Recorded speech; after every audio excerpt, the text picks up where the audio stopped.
Hello, hello, hello. Assalamu alaikum. Ji ayanu, pakhair agale, ni hao, chunashumme, washmale. Oh, hi, Gonzaimus, guten Morgen, hola, bonjour, privyet, hale shoma chatore, ahlan masalan marhaba, and a very amazing good morning to everybody who's tuned into PT World and are watching World this morning alongside the very pretty, the very amazing, the very intelligent Maha Makhdoom and Shazad Khan. Hello, Maha, how are you today? Hello Shazad, Assalamu alaikum everyone. I am very well today and I hope you guys are ready to start your day with us. And actually I'm better than yesterday. I'm Well, not going to lie, yesterday I was in a foul mood. well, I can see that, and Multiple factors were putting me in that mood. Actually you were one of them. Well, I wasn't really, but you thought about it, Well, and then I was like, okay, whether I should talk about it or no, not. no, And then it's I was best like, not. let it sway Let away, it, so let it. it's more cool. No, exactly. Sometimes you don't need to discuss things. Sometimes you need to ride out that wave and on the other side, you're fine. Okay, so we can get over our issues later on, Yeah. but right now, ladies and gentlemen, it's time to move on towards the top stories. Let's see what do we have to share with you guys. Good morning. Let's see.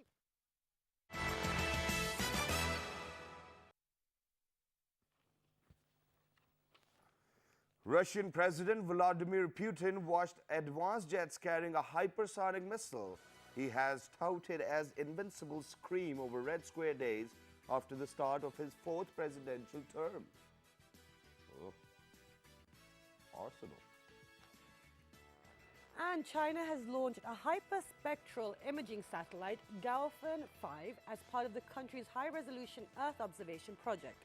Gaofen 5 was launched by Long March 4C rocket from the Taiwan Taiyuan Satellite Launch Center in North Shanxi province.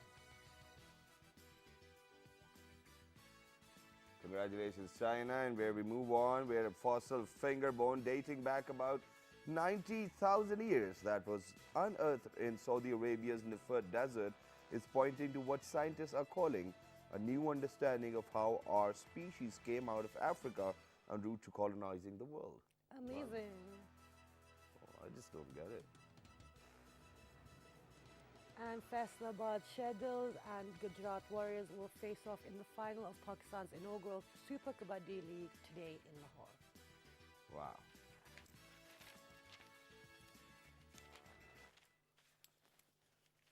All right, ladies and gentlemen, these were the top stories, and time now to move on towards our topic for today. And Maha, so I'm going to share an incident in my life. Well, it's not really an incident, it's like something which I do every day, and I tell my own self that not to do it early in the morning. Okay. So every morning when you wake up and you're about to go for your shower, the first thing you do is check your phone because you have to check your time. Yes. And then I have this habit of, revising what we've actually got in the messages and, for the show and everything. And eventually, I don't know that you flip and then you are on Facebook all of a sudden, you're on Twitter, you're on Snapchat, and you're checking everybody's story. And then, it's just that we cannot filter that information out. So there are people, there are maniacs on social media. There are people from all walks of life, people who are beating animals, people who are actually killing other people who are fighting. And when you see all of these things, you're like, okay, I just don't want to see it, but you have seen them already, so they just stick into your head. Absolutely. I mean, that as a reason for that, I'm not on Facebook anymore. I only have my official page. I'm not on I'm not on Snapchat because it has an impact on how our behavior and our mood and how we then go out and kind of treat people around us. And also, it's about if you don't have that feeling of contentment within yourself, then things are going to be a lot more difficult. And social media, I mean, there's a lot of research out there. It does have an impact and it does affect our lives. And, even in schools, when we've had multiple conversations on education system and, kind of social etiquette, but we're not teaching our kids or even ourselves critical thinking or analysis or evaluation. Is what I'm seeing, is what I'm reading false? Is it real? And also, like you said, it's about exposing yourself to positive things at the right Exactly, times. and the background is quite diverse as well, and the horizon of the background is very exponential, and it expands in a way that Okay, now let's take this example. What happens is that every other newspaper has actually got a page on Facebook or Instagram or elsewhere too as well. Yes. But a lot of times what we have seen is, what I've witnessed is that people, for example, in the evenings over here in Pakistan, we have this habit of sharing political thoughts. Okay. And we end up arguing, okay, this party, whatnot.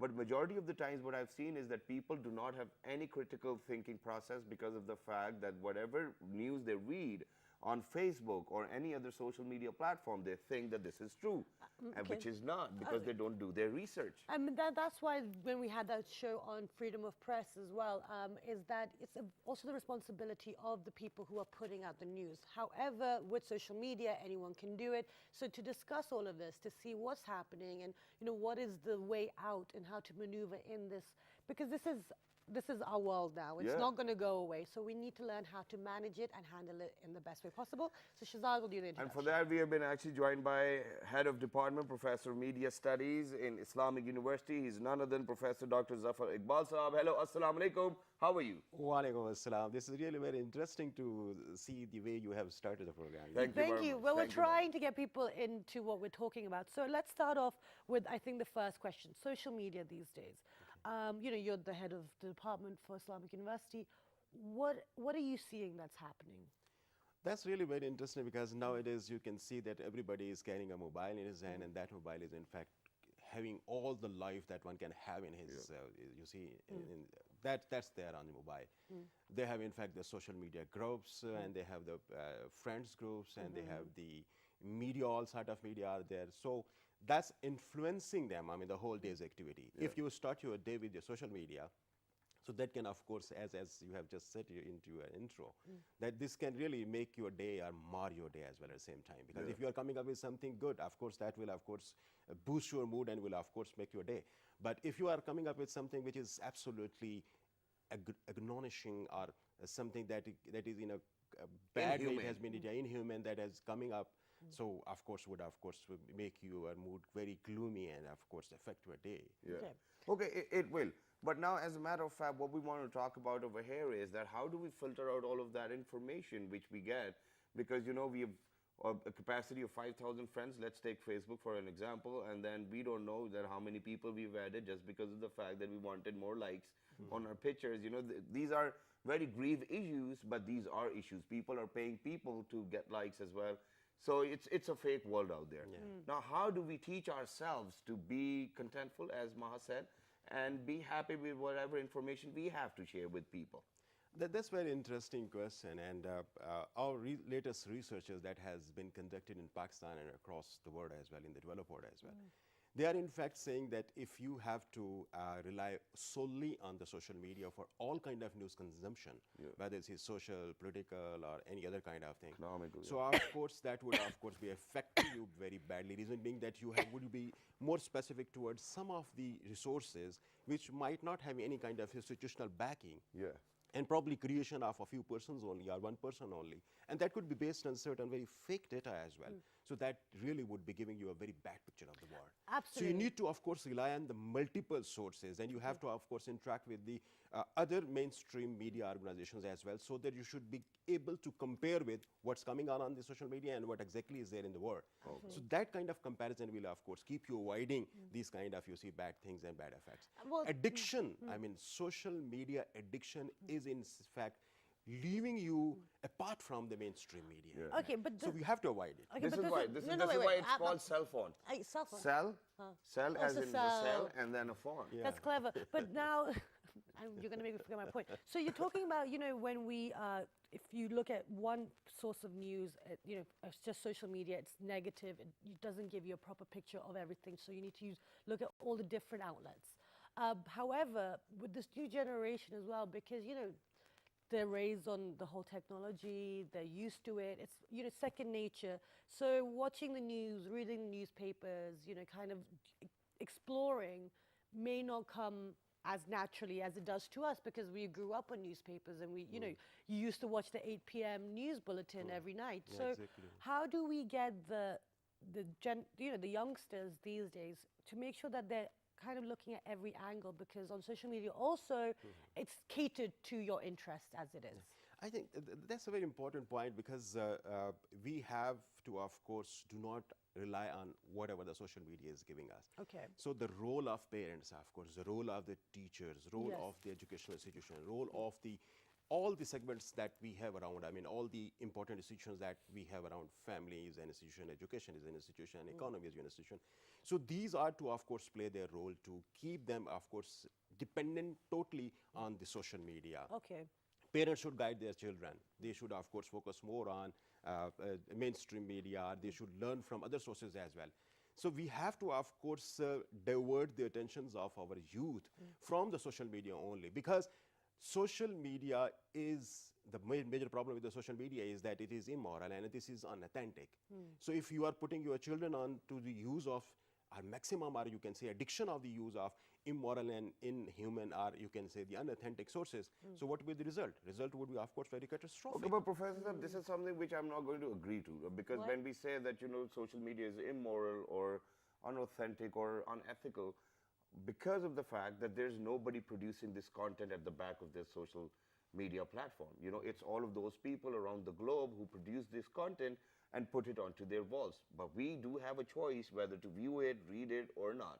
But now let's just leave this dialogue. Now what I want is, back in 1990, when internet was actually becoming popular, back in those days when we had Pentium 2s and Pentium 3s and whatever that era was, I still remember that the computers, all of those desktops actually used to be in a place where there can be, family can sit around, probably in a dining room or a drawing room or in a TV lounge, so that parents can actually keep an eye on what their kids are viewing. Now, what happened was time changed, laptops came in, everybody could use it wherever they want to. So a very basic question, back then there was a debate whether internet should be allowed to children or not. Now, how do you see the advantages and disadvantages of social media in today's world, in today's time, 2018? Actually, advantages are, of course, at the same time enormous, in the sense that we are capable of getting information instantly. I mean, whatever is happening around the world, you can find it out on Twitter, you can find it out on different social media, you see. So that is a big advantage, that just in time, what you call is a JIT. So JIT kind of things are now coming up to you. So this is, of course, a big advantage. Investigation too as well. We want to stay away but from here that. actually in technology, JIT means just in time. So whatever is happening in real time, so you are able to get across those things in real time as well. So this is, of course, one of the biggest advantage of the social media. And of course, you have a variety of different channels without having any cost that you have to, of course, spend on that. So you can very easily, free of cost, these informations are with you. Otherwise, you see information is an asset. And they are, now the question is, the negative thing. Now, the media organization and those who are in fact trying to put things on their pages, they would like to make things a little spicy so that they should attract more number of people. Because once there are more number of people over there, it means that they would be able to sell it to their advertisers. So for that, of course, their only source of income is that how many number of people are accessing their pages. So they will be, of course, giving you information, but they will be trying to spice up those information with some of the things which can sensationalize the real facts. And that would be, of course, diverting the huge chunk of audience towards them. And this would be something that they would be sell to advertisers by making their, you see, the rate of advertising higher. Here, the negativity starts. Because you see, our youth is in fact more dependent on social media these days. You can very well aware of it, because in Pakistan now, the size of the social media users are increasing 4.5 millions. So, and this is very fastly increasing. I mean, this increase. I think last year it was somewhere around 3.2 or 3.4. Yeah, exactly. Now this is almost 4.5. So this is very fastly increasing. And this increase in fact, good in the sense that, of course, students are, the youth are getting a lot of benefit out of that. But the negativities are also attached with that. Some of the fake news are there and the spicy news are there, which are in fact, I mean, if there is any kind of fact over there, but more facts which are not related to that main fact, these are very spicy and attractive, and people are now getting towards that, which is constructing their image of the world and the issues in a very bad way. Okay, now the thing is, you guys have highlighted something very important about, constructing the news and, sensationalization of our news as well and life. But now, you get all these fake warnings, you get all these fake messages. We got someone, even our producer was like, as an example, the Mark Zuckerberg thing that's happening as well. So when we don't have the tools to kind of differentiate between fake news and real news and know that it's got limited kind of outlook on it, how are we supposed to save ourselves, especially the youngsters, especially people now who are pre-18, who are 14, 15? or even adults actually, we fall into these traps. How do we start becoming more critical and learning how to see what the fake stuff is, how the things are real? Interesting. For that, I would advise that we should verify the news from the multiple sources as well. Something Yeah. which is in fact serious in nature, something which is in fact affecting you directly, and something that is in fact helping you build up an image of a community, But image of the realistically, country. I'm sorry to interrupt, but I want realistic solutions, because realistically, how many people are actually going to sit down, read 2, 3 different newspapers, check 2, 3 different channels? That's our fault, right? But that's a lot of time as well, and people have wives, husbands, families to look after, jobs to go to. So how do we do this? Actually, you see, if you keep yourself a very easy prey to social media flooding, and especially flooding on these kind of fake news, then of course we cannot blame social media. Yeah, We have to be, of course, savvy on those kind of things, that Yeah. how to verify a thing. And this is very easy. I mean, there are multiple channels available. If something has happened, of course, it means that would be covered by almost all international media organizations. So you have to, of course, verify it, that what details are there.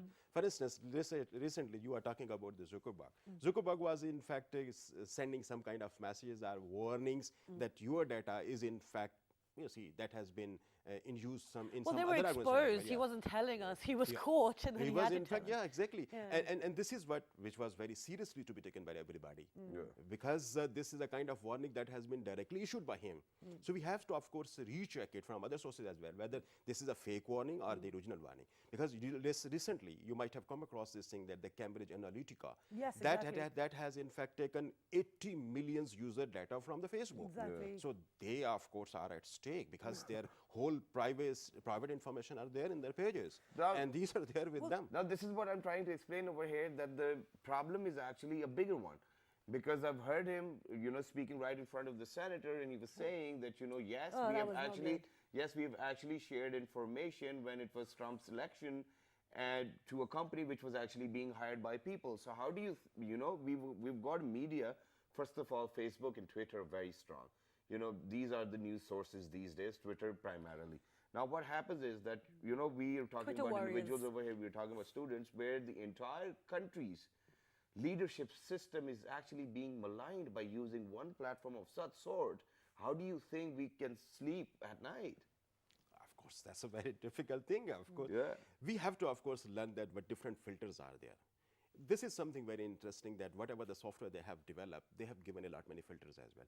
We are simply interested to learn that how to use social media effectively, without caring for it, that whatever the data that you are sharing, how to protect. So how do we do it? We have to, of course, put up their filters. For instance, if you don't want to share any data with any of the people, those who are just visiting your page, rather those who you have added them, so you can filter it out, that they should not be exposing, your page should not be exposing your information, the private information, to them as well. So you can just filter it out. But unfortunately, we use simply the social media without knowing that what are different filters, or what are various safeguards that are there for the users, that have been incorporated by the builders of this whole software. So we need to understand them. So once we understand, we of course be able to protect them. Otherwise, of course, your whole data is in fact on the mercy of these you People. see the Software players, the big developers, players, yes. Okay, so now moving forward, when you look, like we're talking now, Shahzad moved on to, kind of the political, the bigger issue, which is that different people use these platforms. We've talked about the security, we've talked about privacy, we've talked about the authenticity of a situation. But now, with all of this happening on social media, it's having a direct impact on us as individuals, but then how we behave in our day-to-day lives. Yeah. So how do we make social media something that's having a positive impact on our communities, where it's creating tolerance rather than allowing these radical groups to rise and spread hatred? Because just like I always say, that's the reason I'm sitting here, because there's so much negativity out there that when you try to put a balanced picture out there, people think, oh well, that's propaganda, or that's things aren't that good. So how do we do this? Very sensitive question, but the answer is very easy to that. You see, social media, of course, flooding in every society. And the responsibility of protecting society is, of course, no more, this is, of course, of the state's responsibility. We are thinking that only the state's responsibility is to protect us within the four walls of or the boundaries of our country. Rather, it has to be now protected from the bad use and misuse of this kind of propaganda over there. I can just give you an example of some of the executives from the UK. They went to United States and they had a meeting with the all social media organizations heads over there in the United States, and they in fact put up these things in front of them. These are our laws, and we would not like these things to be violated in the UK. And you have to, of course, avoid this thing. I mean, this is all kind of black propaganda that is there. Okay. Now, the government of Pakistan, our executives, of course, should meet them and should, of course, guide them. If you are trying to put out anything which is, in fact, against the security of Pakistan and kind of propagandizing things and developing some kind of radicalization, so it has to be protected. If you are unable to do that, and of course, we will have to have our own firewalls for that. Okay, but So I thought think the state responsibility is very prime in this Sorry. case. Yes. Yeah, no, absolutely. You're right. It's state responsibility to protect our privacy and everything. But Exactly. the thing is that, but to limit our ability or desire to discuss things, that's different. You're talking about. That's absolutely different thing. that's I'm separate. just talking about it that the responsibility of the the state is data no co- more just that the people should be protected from, rather their mind should also be protected from the misuse of this kind of social media. And for Okay. that, you see, there are various mechanisms available and operational in the world. Yeah. Okay. So we have to, of course, like you can just That's see. just correct. I relate to that. But now over here, I have a very different point to make, and that is that, okay, you know, there's the state's responsibility to look into matters, and, you know, there should be surveillance 24/7, what's happening, the hashtags and everything, we need to be up to mark. But I think at the same time, for a longer period of time, we have been saying that, you know, or the foreign media does not portray us in a good way, or, you know, how we should actually be marketed, or the way we are, very positive, full of energy, hospitable. I think it's the citizens' responsibility to create content of such sort which goes away and then shares, you know, our exposure or our experiences of our own country. I think that's a better idea. That's a very relevant thing that you have just talked about. But the question is, of course, something much bigger than its size. I mean, you just go into the back of the question that you have asked, because there are a lot many hate industries. These are operational now. You see, these are in fact very scientific things that are being done through the normal and common people. Now, countering them in terms of I mean, I do not take it as an individual responsibility. We do not have think tanks in Pakistan. We do not have that kind of institutions that can, in fact, find this kind of propaganda and then provide any kind of counter arguments to these kind of things. So, in fact, problem is that in the West and in developed world, you might have come across a lot many, you see, fake industries which are, in fact, what you call it hate mongers industries. These are there in the world. And they have a huge chunk of money on their disposal, and they are creating these kind of things. So to counter that, of course, we have to develop these kind of institutions. You cannot, of course, rely only on the individuals. They have to create these kind of things, because behind that, I mean, whatever the propaganda is being done through the social media, these are done by the very organized fashion and by very organized institutions. I mean, like Murdoch. I mean, it's an empire that you can't. One individual cannot fight that. You need to have your own systems. But anyway, thank you so much for being here. It's been an absolute pleasure having this discussion with you. But now we're going to move on to a trailer. Yeah, and before we move towards that, Yes, since I we get are it. since we're wrapping up this segment, there are just two things which I want to say, and that is that I watched a video, ladies and gentlemen. It's from China, and it's called like farming. So what they do is that they put in like 2,000, 3,000 cell phones with Facebook fake accounts logged in, and this is how they run their business. You pay them, they give you fake likes and whatnot, and I can share the video on the page too. And the second thing is, for all those parents who are out there, and if you think that your kids are not adults right now, please make sure that you actually keep an eye on their, you know, Facebook inboxes, Instagram DMs, and elsewhere, because it's a security situation too. And every computer has parental guidance, and you know you can put all those filters on. So let's go and share the trailer with you, which is called Chicago Girl. And when you come back, we're going to be talking about the summer, and we're going to be talking about education. Let's do it. Good morning. My name is Ella Basatne. I'm 19 years old. I live right outside of Chicago with my parents and my younger brother Louis, and I am a freshman. I used to pretty much go to the mall with friends, you know, just have fun, but nowadays I don't have time. I'm responsible for hundreds of people on the ground in Syria.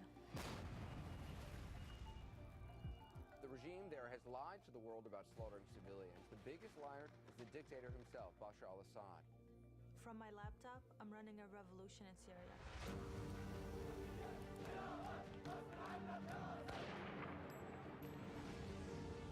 We need to show the world what the regime is trying to cover up.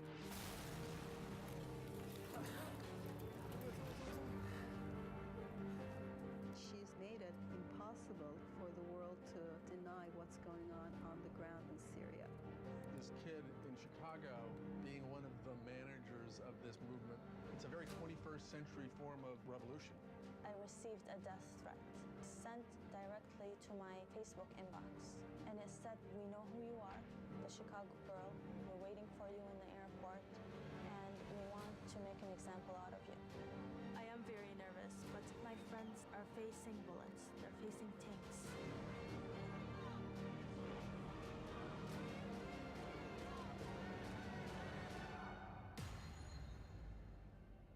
I will never give up. Welcome back, everyone. And that was just a trailer for you, so you can see, the importance actually and the power also that social media has. And if we utilize it in the right way, then you can really make changes and make lives better. Exactly. But now, And now there's a problem for all those parents who are out there and who've got kids who actually go to school. Yes. Because, parents almost, 9 months a year, what they're doing is that they send their kids to school and then they go to work and then relax themselves. I don't think it's 9 months because you have then the holidays in December. But that's just for then 10 you days. have In winters, it's Eid, just and 10 days. It's still. So it's probably roughly, 8 months, Yeah. just because she's saying she's, Yeah. she's a colleague. Yeah. So I'm going to agree to that. Now, Yeah. all of those parents are actually thinking that those little monsters, those kids, if they're going to be back at home in their summer vacations, they're going to drive them crazy. And also, apart from driving them crazy, how can they kind of divert their attentions from the parents as well, keep them active, keep their brains engaged in the most fun and possible way? Yeah, so all we're trying to do over here is that we are actually going to have a discussion and a conversation on how to make them more creative, more productive, and still a bit busy within their summer vacation. Exactly. So Shahzad is going to introduce All right, you. so our ladies and wonderful gentlemen, guest. on my right-hand side, we have been joined by a vice principal at a local school. She's none other than Miss Afsheen Arif. Hello, how are you? Assalamu alaikum. Walaikum assalam. Thank Good you morning. thank you so much for being here today. Thank you. So now let's get the conversation started. First things first, the only thing which I never liked when I was a kid was that schools actually used to give a lot of hard homework. So, and I never did it. So every time I used to go back to school, I was punished for a month at least, gosh. stand outside, raise your hands up, whatever. Thank God, I did it. 3 months But and you why, didn't do it. why do you think there's a need for schools to actually give them so much of homework when they're actually going for a leave? Just let them relax. Yeah, as far as giving homework is concerned, the city school is providing their students to mobilize themselves in a way that we are engaging them in certain activities. So I believe the homework that we are giving is not something conventional, right? It is something out of the box. So we are giving them some creative work, some research work. And other than that, we have actually involved our students in different activities during summer camps. So I believe this is the right time that after 8 months, of rigorous academics and studies, now is the right time where we can make them realize that yes, what are their hidden talents, how to channelize their energies. Wonderful. And I'm glad you said that about the summer camps as well, because Shahzad, in every part of the world, there are summer camps for all the kids, because staying idle for 3 months is extremely unhealthy. And I understand that you go to school for so long, but there's 27 hours in a day. To 24. not do... It's all right. 24/7. Oops. Yeah. Anyway, so what I mean is that you need to keep busy. So the different activities, because you have a daughter. Yeah, I don't know. She's going to be going on summer holidays. Yeah. 3 months just running around the house. Is that Cool. fine? I love it. and there's a reason for that, because what happens is that when these summer camps take place, if this summer camp is somewhere at F9 Park probably, or somewhere outside the school premises, it's fun to be there. Yeah, that's but what it for is. example, if you have to go to the same school even for the summer camp and once again pay the entire fee, what's the point? Okay, so let's talk about that. So what kind of benefits do children get from activities, for example, such as a summer camp? What personal growth or life skills do they learn? Yeah. There are different variety of activities, right? So we are offering them a rugby. No, what you're offering, we're talking about what are the positive Benefits. activities that people do. Because we need to meet individual needs. So every individual is different, all right? And in order to meet their needs, I think it's always better if we can engage them in activities where they feel like. Because we talk about education where the activities should be hands-on, minds-on. You never heard about hearts-on activities. So if the child is happy, So what is the concept of happy school? That school is providing a student an atmosphere where apart from academics, we're working on the holistic grooming of the child, what the child feels, what the child wants to do. So there is a hidden talent. So providing them that chance to, polish their hidden talents, to explore themselves. Yeah, but I've heard about hearts-on activity, and you call it cardio, ladies and gentlemen. But other than that, now I don't know whether you have kids or not, but this is something which But I you look wanted. after them. This is something which I wanted to ask, and that is that, for example, if parents do not decide to send their kids to summer camp, what better ideas do you have for them to probably make your child do this or do that, travel the world, go elsewhere, give them exposure? Yeah, absolutely. Because the kind of summer homework that we are giving to our students, if it's a geography, so we are actually giving them a very creative kind of work so that they can go, they can capture the beauty of nature. And similarly, the care for their environment as well, because when they are going out, they are critical thinkers, right? And students who are 21st century kids, they're very demanding. They're very demanding. They're very logical. They are very inquisitive. So at the same time, they come up with very interesting ideas, right? So I think that space is given to them, which is very important, Okay, wonderful. Yeah, but if 24/7 they're just lurking around the parents, they That's what I'm saying to They you. get a bit annoyed too as But well. that's what I was saying. You're like, no, But no, I don't love get, it, I don't get love annoyed. it. I never will get annoyed about, even if my daughter jumps on my hair or whatnot, she throws a bat on my face. I will never ever do that. No, Because absolutely, I have a but- very different feeling for her. But I think that it's more difficult for mothers because they are at home 24/7. It's not our summer vacation. You're still at work. We're going to come at work. My routine's going to be the same. I'm going to see her That's as why much as I see her every day. exactly, and that's why you're okay with us throwing a bat on your face. Yeah, but now, since you mentioned that, we need to give them skills, a skill set because they're very creative. Now, how do we do that? Because, the best we can get them is Legos, nothing else, That's the most creative lab they have got over here in Pakistan. Oh What gosh, else? I feel bad for your daughter. Robo-minors, we are offering students robo-minors, engineering for kids. We are offering them rugby classes. So that means there are different activities according to the needs of different individuals, which includes sports as well, because there are a few students who are very sporty, right? So that means we are offering them badminton classes, we are offering them swimming classes, right?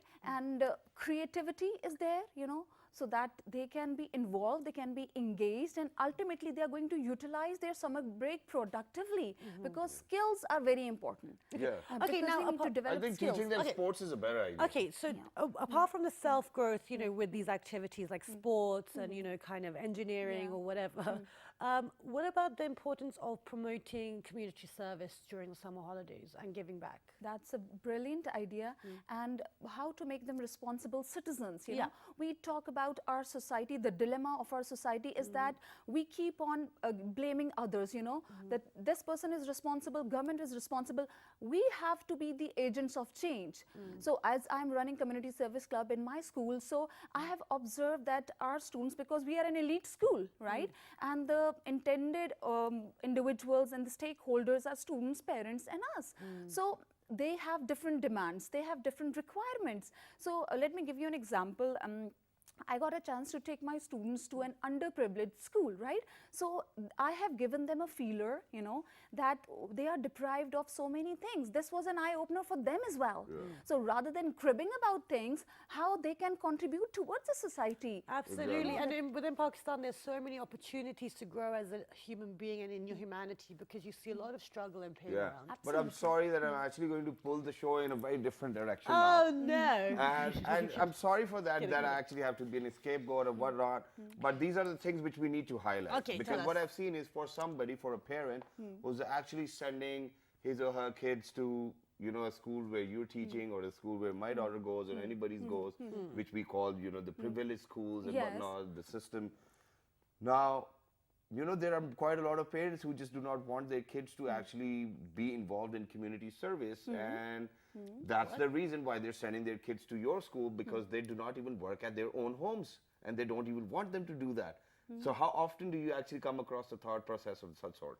Yeah, because again, it depends at what time of the year we are doing that, all right? So the multi-dimensional activities, this is very important, that when we talk about individual needs, that means holistic grooming, and holistic grooming does not only involve that community service, that means those wide variety of things that the students are doing, and the concept of happy school. So I think the City School network has actually provided a conducive environment to the students where they are happy, because when No, they are but happy, this is That's not all what his my question question. is. That was My his question is, you'll have to follow that. Right. Now, my question over here is that what happens is that, for example, for community services, we tell our class that, okay, what you are going to do is that you're actually going to go and pick up or clean a particular area.